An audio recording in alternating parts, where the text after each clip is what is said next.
I want to stress that I believe that right now is a critical moment when the federal government needs to reflect on what I call incomprehensible failures. It needs to reflect on how much government culture stands in the way of achieving truly successful results for people.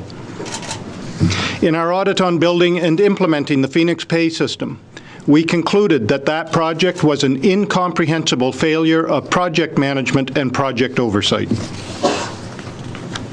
Today, we also presented 2 audits that examined programs for Indigenous people. When I put the findings of those 2 audits together with the findings of our past audits, I also have to characterize as incomprehensible the failure of federal government programs to help improve the situation of Indigenous people in Canada. Indigenous Services Canada also made poor use of the education data it collected. For example, the department spent $42 million over 4 years to prepare First Nation students to enter post-secondary education programs. However, we found that only 8% of those enrolled actually completed this preparatory program.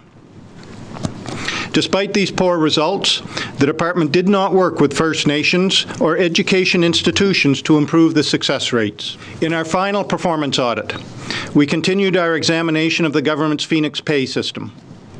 This time we looked at whether the decision to implement the new pay system was reasonable.